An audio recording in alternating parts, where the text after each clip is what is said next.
चील और चिड़िया की कहानी। एक चिड़िया थी जिसका नाम लाडो था। वो अपने पति लाडो चिड़िया के साथ रहा करती थी। एक दिन लाडो चिड़िया के सपने में परी आई। परी ने लाडो चिड़िया को बताया कि जंगल के टीले पर एक अनजान पक्षी का अंडा रखा हुआ है जिसकी देखभाल करने वाला कोई नहीं है।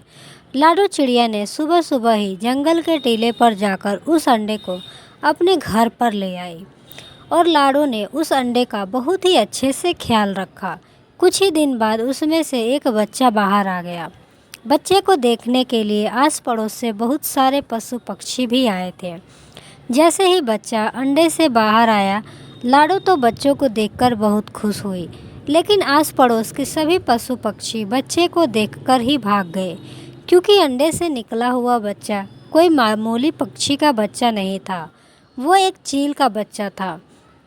अब तो लाडो चिड़िया और चिड़ा भी उस बच्चे को देखकर घबरा गए, लेकिन लाडो को ये बात नहीं पता थी कि आगे चलकर यही चील का बच्चा सिर्फ लाडो की ही नहीं, पूरे बस्ती के पशु पक्षियों का रखवाला बनेगा।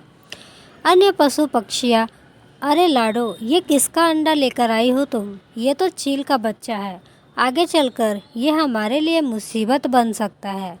तुम अभी अभी इस बच्चे को लेकर यहाँ से चली जाओ और जहाँ से अंडा उठाकर लाई हो वहाँ पर उसे छोड़ दो। लाडो चिड़िया, नहीं नहीं, ये तो अंडा मुझे परी ने दिया है, मैं इसे इस तरह अकेले नहीं छोड़ सकती। अगर ये बच्चा चील का है तो क्या हुआ, मैं इसे पाल पोस कर बड़ा करूँगी। लाडो के जिद के आगे चिड़ा की एक न चली। लाडो ने अपने बच्चे का नाम चीनू रख दिया। दूसरे ही दिन से सारे पशु पक्षी लाडो चिड़िया को भला बुरा कहने लगे। अन्य पशु पक्षियाँ, अरे यह लाडो चिड़िया हमारी मौत को अपने घर में लेकर आई है। तुम देखना, आगे चलकर जब ये बच्चा बड़ा होगा, ये सबसे पहले हमें खा जाएगा। ये बात पूरे बस्ती में फैल गई और साथ ही ये बात तोता राजा के कानों तक भी पहुंच गई। राजा जी ने शाम को मीटिंग बुलाई और उसमें लाडो और चिड़ा दोनों को आने का आदेश सिपाही पक्षियों के द्वारा भेज दिया। शाम हो गई, सारे पशु पक्षी मीटिंग में शामिल हो गए। लाडो और चिड़ा भी वहाँ पर आ गए। तभी राजा ने लाडो से पूछा, लाडो, ये सब क्या है? तुम चील के बच्चे को क्यों लेकर आई हमारी बस्ती में? क्या तुम्हें बस्ती के बाकी के पशु पक्षियों की कोई चिंता नहीं है? लाडो चिड़िया, नहीं नहीं राजा जी, ऐसी बात नहीं है। मेरे सपने में परी आई थी, उसी ने मुझे इस अंडे के बारे में बताया था। तभी भूरे कौवे ने कहा, ये सब बकवास है राजा जी, मैं तो कहता हूँ लाडो और उसके परिवार को इस बस्ती से बाहर निकाल दो। भूरे कौवे की बात सुनकर बाकी के पशु पक्षी भी चिल्लाने लगे। बाकी के पशु पक्षी, हाँ हाँ, लाडो को बस्ती से बाहर निकालो। राजा जी ने सबको शांत किया और लाडो से कहा, लाडो, अगर तुम्हें इस बस्ती में रहना है तो तुम्हें इस बच्चे को छोड़कर आना होगा, और अगर तुम्हें ये मंजूर नहीं है तो तुम्हें इस बस्ती को अपने परिवार समेत छोड़ना होगा। लाडो चिड़िया, ठीक है, आप सब यही चाहते हो तो मैं ये बस्ती छोड़कर कहीं दूर चली जाती हूँ। लाडो जंगल छोड़कर पास वाले जंगल में अपना घोंसला बनाकर वहाँ रहने चली जाती है। ऐसे ही कुछ दिन गुजर जाते हैं। लाडो पेट से रह जाती है। लाडो चिड़िया, सुनिए जी, बारिश का मौसम आने वाला है, मैं पेट से भी हूँ, आप जल्द जाकर अनाज इकट्ठा कर लीजिए और हमें हमारा घोंसला भी पक्का करना पड़ेगा। लाडो चिड़ा, हाँ हाँ, मैं अभी जाकर अनाज इकट्ठा करता हूँ।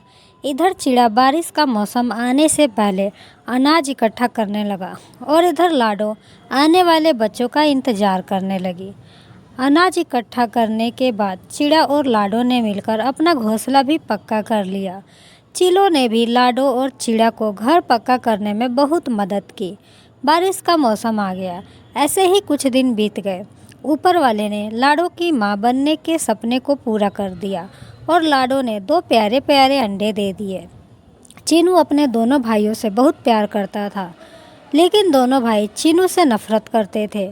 चीनू और दोनों भाइयों में बहुत झगड़े होते थे। ऐसे ही एक दिन दोनों भाई खेल रहे थे, तभी चीनू वहाँ पर आ जाता है। चीनू, मुझे भी खेलना है आपके साथ, क्या मैं आप दोनों के साथ खेल सकता हूँ? लाडो के दोनों बच्चे, नहीं नहीं, तुम हमारे साथ नहीं खेल सकते, तुम हमारे सगे भाई नहीं हो। चीनू, ऐसा किसने कहा? मैं तुम दोनों का बड़ा भाई हूँ, मुझे भी खेलने दो ना। लाडो के दोनों बच्चे, नहीं, माँ ने तुझे जंगल के टीले से उठाया था। अगर तुझे यह बात झूठ लगती है तो जाके माँ से पूछ, हमने खुद हमारे कानों से सुना है। एक दिन माँ और पिताजी ये बात कह रहे थे। जैसे ही चीनू को यह बात पता चली वो एकदम से टूट जाता है और रोते रोते माँ के पास चला जाता है। लाडो चिड़िया, क्या हुआ चीनू, तुम रो क्यों रहे हो?